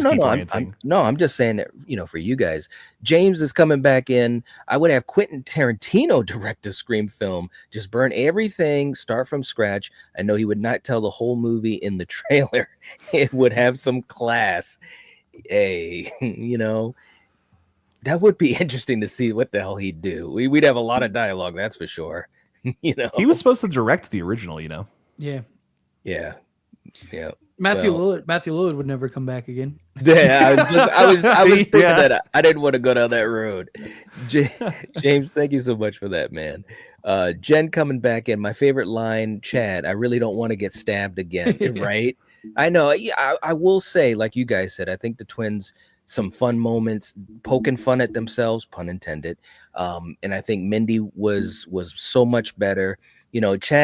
Unfortunately, Chad didn't really have much to do in that in a way. He was just the cameraman. He was just a cameraman. He still had his charisma and stuff, but Another thing, how did they not hear Chloe or whatever? Like, how did they not hear her fighting Ghostface in the other room? Like, you know what I mean? Man, like that whole scene, I was like, none of this makes sense. You know what though? And another thing too, that scene in the bar with Chloe, like, she's maybe one of the only people in the friend group that I kind of started to kind of get a little, feeling of, like if she maybe had another, whatever, couple of minutes or maybe a couple another scenes of dialogue, she would have been fine as a character. But everyone else just like blink and you don't know who they are. And I'm just like, what are we doing? There's no way that you can get invested in those characters. None. We got Queric coming in with a super chat. Thank you so much. What does Jessica stand for, mean in horror commentary in this movie to you guys? Oh, geez.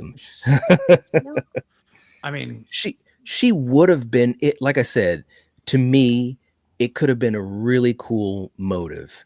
She, inspired by Sidney's book Out of Darkness, finds a way to get out of an abusive relationship, kills her husband. Now, I'm not saying, you go out and kill your tormentor or whatever, but the fact that she did it and was obsessed with Sidney, that would have been great, in my opinion. Like, seriously. 100% yes. Yeah, I'm not playing around. When she first started talking and she talked about Out of Darkness and I'm like, ooh, and I'm already, my wheels are turning because, especially Jake, we've been talking about, the motive, and I'm like, I kind of digging this. And then she just kind of goes off the rails with it. And you kind of see how it's disappointing, man. It's so disappointing because it does start in a really good place. Like, I completely agree. Like, when she was kind of starting to explain her things, because I'm, me personally, I'm disappointed by the reveal at this point. Then she starts going on her rant and I'm like, hang on. Like, I'm on the edge of my seat for a second there. I'm like, oh, you killed your husband because you read Sidney's book. This is like a Catcher in the Rye, John Lennon thing going on here. Yeah. And then completely any intrigue I had shatters like glass when it's like, and then I got this guy that knew all the AI shit and was going to fool you into thinking Stu was alive, and we're going to make your daughter Sidney 2.0. It's like, what the fuck? Yeah. It's like, you didn't need to say any of that. Just be obsessed, bro. Get it out of here. Yeah, it was great. You had it. Like, I mean, you had it for a second and then it was gone. It flew away. You blew it. You blew it. It's being too focused on the wrong things. Yep, absolutely. Quirk, thank you so much for that. We appreciate you so much. Thank you for being here as well. Mr. Mastermind Killer saying the best part of 7 was the end. Just kidding. It was at minute 6. Oh, geez, I'm crowing. That's for you, Jake. Minute 6-7. Jesus. Also saying, there you go. Sorry, Fate, you lost the 100. Jake was close.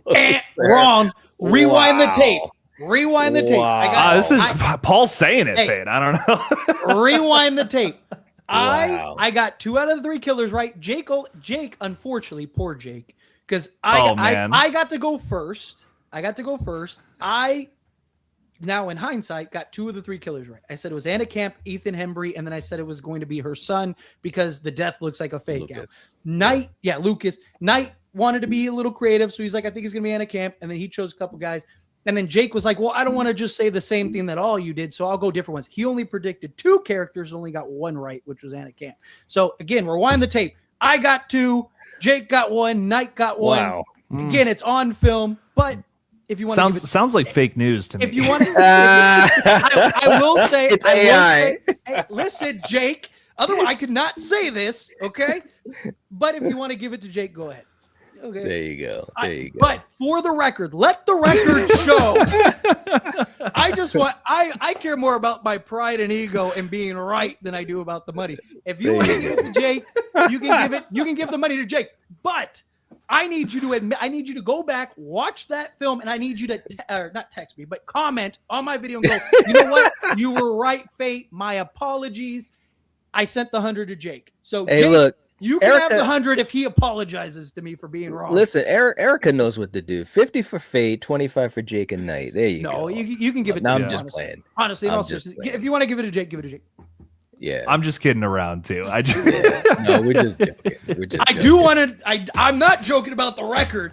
Okay.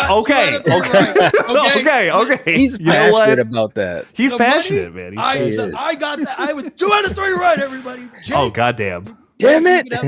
See what you did to me. Wow. Look what you made me do. Look what you made me do. You were supposed to bring balance to the force. I am the high ground. You were my brother. Oh, man. Well, it's been so cool talking about The Last Jedi today and, subverting expectations. I know, facts. Jesus. Do you have any more super chats or no? That is, we are all caught up. We are all caught up, guys. we have to, and I know it sucks, but we have to talk about Craven. Yeah. We have to, like, Yeah. I mean, I wanted to do it in the beginning, but I didn't want to, like, start on that note. I was like, because I was going to bring it up earlier, but it sucks because one, I really wanted to hear, I really do. I really want to know, like, what Craven thought, obviously about the movie, but the Stu thing and the FU to the fans, because Craven would not have been happy about that. No, he would not. He would not have appreciated that in any way. Obviously it sucks he didn't get to see this movie. Watching it over our shoulders, I'm like, I got you, buddy. But no, it's does it like he was so hyped about this film. He was so hyped about the potential of Stu returning, right? I mean, obviously he's the conductor of the Stu train. That's right. He always tried to convince me and have it. And I mean, he'd send me random texts and calls and all kinds of stuff. It sucks that we weren't able to have him on and hash this out with him, because I'm sure he would have had a lot of thoughts about this. I'm not gonna lie, just based on knowing Craven, I think he would have liked this better than all of us. Other than the Stu thing, he would have hated that, but I think he would have bought into a lot more than we would. We're a lot more critical than he was. He was a lot more like, and I think even with the Stu stuff, I think he would have found the high ground, pun intended. He would have found the high ground with it. I mean, I will say this, don't get me wrong, because talking about a film, breaking it down, analyzing it is a bit, at least for me, there's a difference when I was in that theater, waiting for it, and I was just so happy I hadn't gotten spoiled. I was so excited. I was thinking of you guys. I was thinking of our audience. Me and Coriander, we toasted to Steven, and I'm not ashamed to say it, I got a little emotional because I kept thinking about all those things you just said, Fate. And I was just like, man, I was thinking to myself, I hope you enjoy this. And watching it, there were moments I enjoyed, for sure. This is not the word. One thing I want to say this too, because, we obviously jumped on things that we were frustrated with. And there is stuff that I'm frustrated with. But I've also seen some people, I saw one person that was literally saying this thing was worse than Catwoman. And I'm like, listen, that's great. Let's not go that far. Okay. It was not worse than that or a lot, it was still some moments. And I just think that creatively they missed the target. Creatively, they made that choice, with the AI thing, which was kind of tied into the reveal and stuff. And those are big aspects of this film and also big parts of what Scream is. But to your point, Fate, I think Steven would have taken the high road and he would have enjoyed still seeing Matthew. Yeah. And don't get me wrong, when he first popped on, I was like, okay, that's how we're going to do it. And I smiled and chuckled and, I was like, okay, well, all right. So yeah, I wish he was here. I wish he could, be that light, to bring us out of darkness, so to speak. But yeah, I was he was usually the one that was a little more kind to these movies than us. Yeah. Right? Like, I mean, even Scream 5, like all of us, even after Scream 5, we were all like, kind of like, we don't know. All of us were kind of like, we didn't know how to feel about it. And Craven was the one that was like, no, it was good because of it. Like, and he conceded on a couple things, but for the most part, he was usually the one that was more, I mean, he would have hated them basically giving him the middle finger, but again, like you talked about the high road, I mean, I think he would have spun it in a positive way.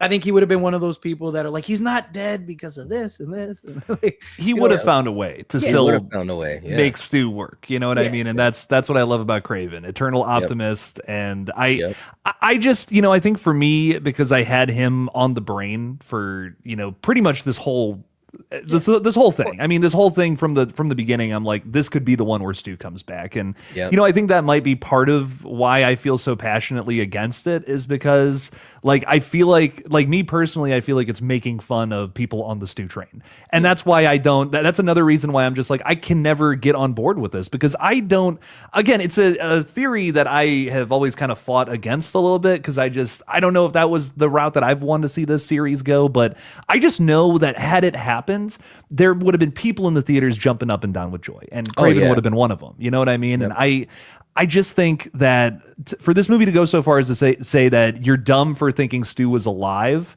I just that hurts, man. The Scream films should be like I can forgive some logical missteps in some of the Scream sequels. There's some dumb things. The house exploding after filling up with gas. Okay, that's kind of dumb in Scream 3. But you know what? Yeah. I can forgive that because the movie is fun and has a really good spirit. You know what I mean? Like this movie lost that for me at a certain point. It's just like, fuck you for ever thinking that this was going to happen in the film. Honestly, it would have been a better turnout had they just brought Stu to life. It's something that, again, it wouldn't have been my favorite Scream film ever, but at least it would have carried that like energy of we're celebrating the fans who have loved this for so long. Just like Screams 5 and 6 did. You know what I mean? Again, not perfect movies by any means, but they celebrate the people who love and cherish these flicks. And this film, I just don't think did.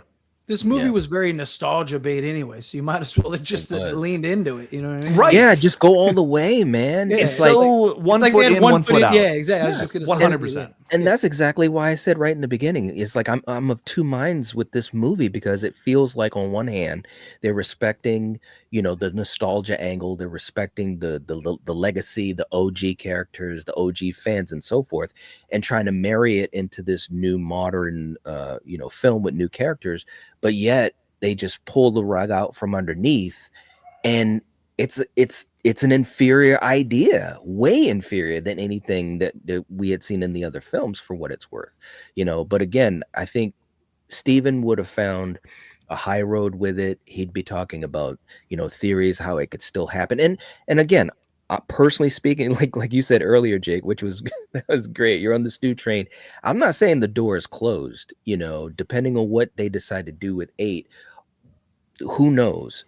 But one thing's for sure, they gambled wrong with this. To me, that particular aspect, you know, like I said, don't even do the AI thing at all if you're not going to bring them back, you know, because if you're going to just have that in the movie the whole time, and half of that time Sidney's like, yeah, but I killed him, he's dead, and then at the end, like, yeah, he was dead. It's like, okay.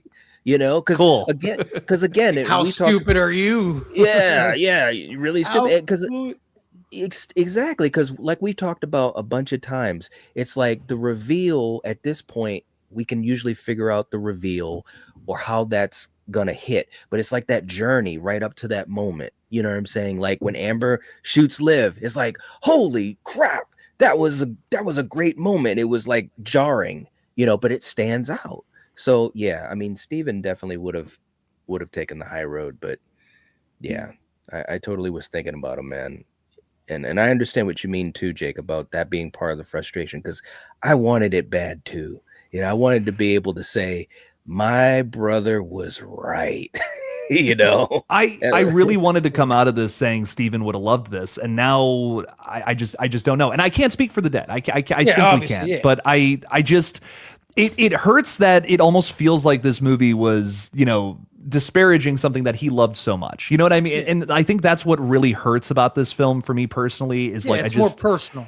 Yeah. It is personal. It feels personal. Yeah. It feels like, because you know they've seen all the theories. You know they've seen all the talk about their own franchise. Of course they have. You know what I mean? Right. There's elements of Scream 6 that are directly taken from the internet, dude. There's no way they haven't seen all the shit. And to me, this is them crapping on the fans who get all excited about this on the internet all the time. Could you imagine if you created something that people talked about on the internet all the fucking time, and then you decided in your next movie to shit on those people? Like, I'm like, that's the most like first world problem bullshit I've ever heard in my life.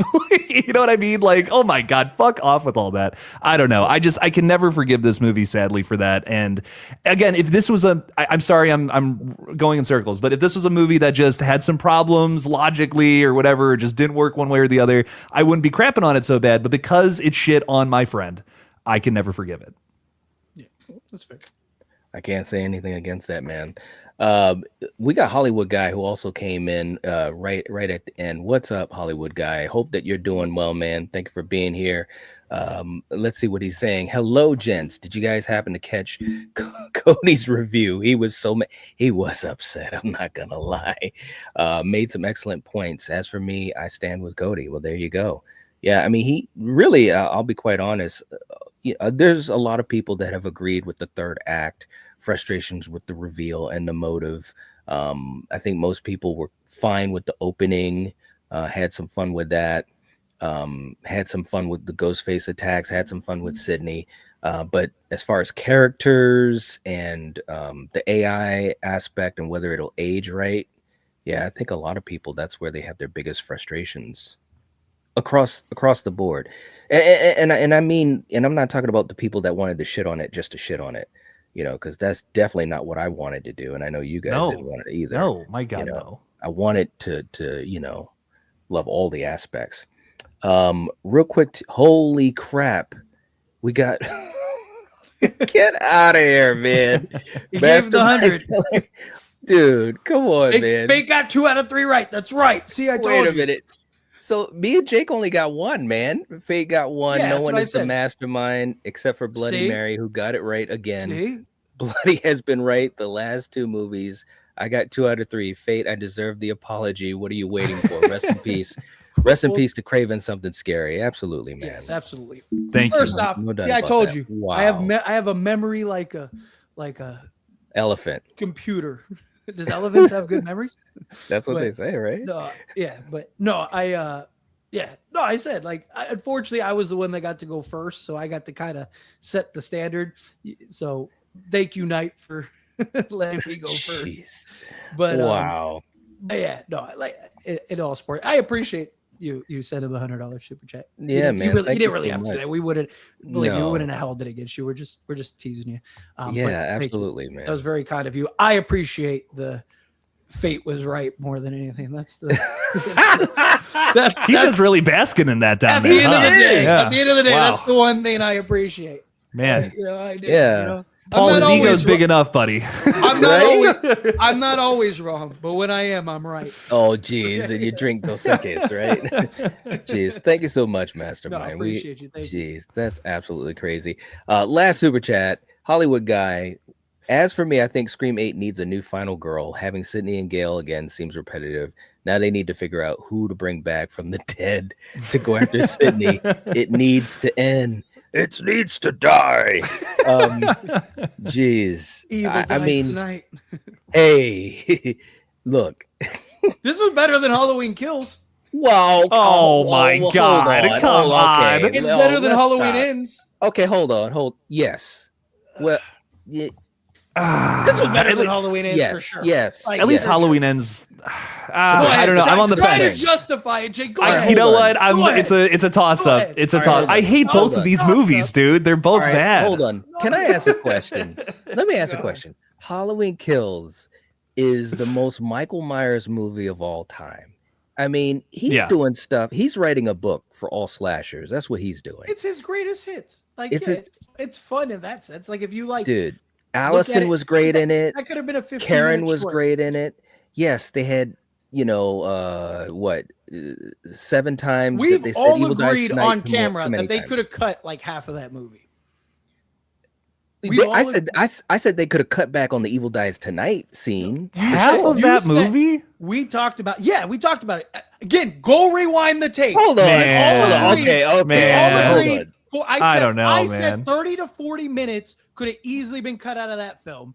And Dude. all of you conceded on the same. I will personally go find that footage and show it to you. And I I wanna see need that a footage. public apology from everybody. Listen, Again. if you find the footage where I say 40 minutes out of Halloween Kills needs to be cut out, 30 to 40 minutes needed to be and I cut. will change my intro that says that you love Halloween Kills and Scream 6. I will change that for you if you can find You'll that never footage. do that even Listen, if don't listen. lie on stream. Listen, don't lie. Don't lie. Jeez.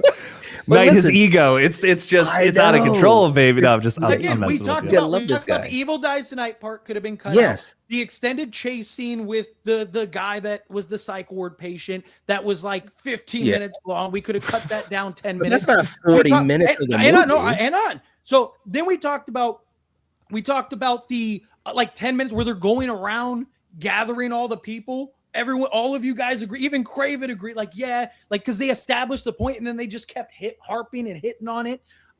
There was the scenes where he was like walking through down that like just went nowhere and were pointless, right? Like You mean again, Michael? Yeah, where he's like, you could have just. I loved it. Where he's just like Oh, walking Kills the is streets fun. Dude, aimlessly. Kills is so fun. Like, where What? he's walking the streets Kills is so aimlessly. fun, dude. I don't know. You could I have had a had good 30 time with minutes it. of that movie easily.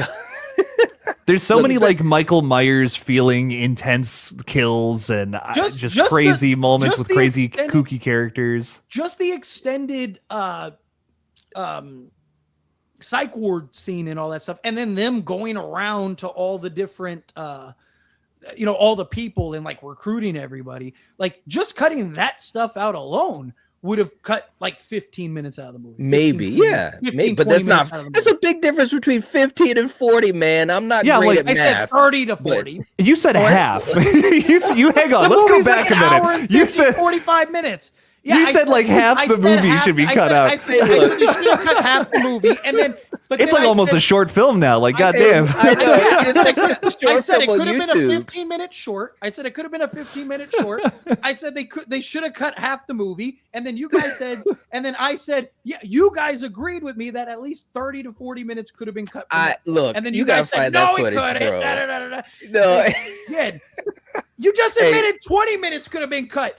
You said 50. You don't think I No, could've it's found hold another on, man. 10? Listen, hold on. You're always changing these numbers. First you said 15. You just I told said me it's 20. 15 to 20 minutes. And you said, Oh, yeah, geez. okay, fine, 15 Listen. to 20 minutes. But, that's a big difference than 30 minutes. All right, well, let me And- ask you this. Let me just ask you this. So you're saying, and it's funny how we always go back to Halloween, which, by the way, guys, all seriousness, I really wish that Steven could have been here because he went hard for Halloween Kills, too. He loved that film.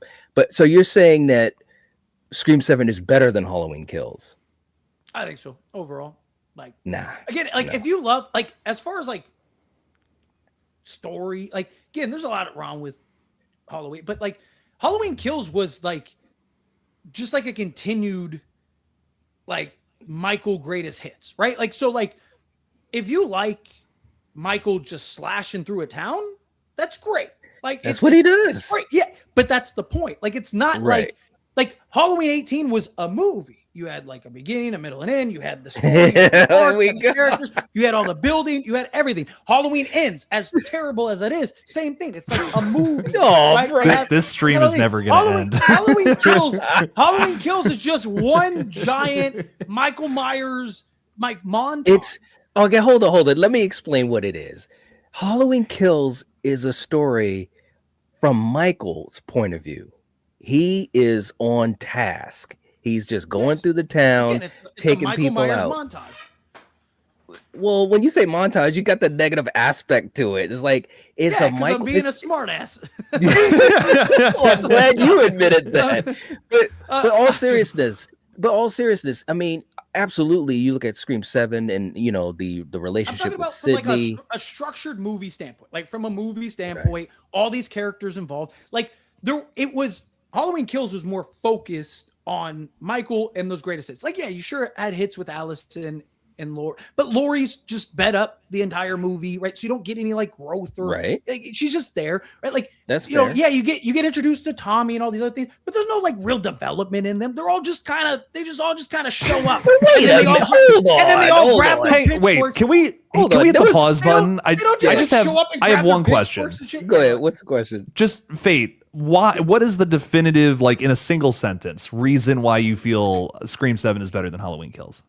Again, from like a overall story. He said again, one not- sentence. Not a sentence. He didn't say it can't be a run-on sentence. He just said a sentence. God, Bro, man. you should be a lawyer. I'm so I was serious. just about to say, man, he should. Go ahead. But So- let me just say this though. Tommy had an arc in Kills. Like I know who Yes. Tommy is. I barely know who a You lot know of who these Tommy characters. is because of past movies. They just kind of piggyback. No. Even without No, it. that Bro, scene, he that told- opening scene, Look, dude. The opening scene, he told the story.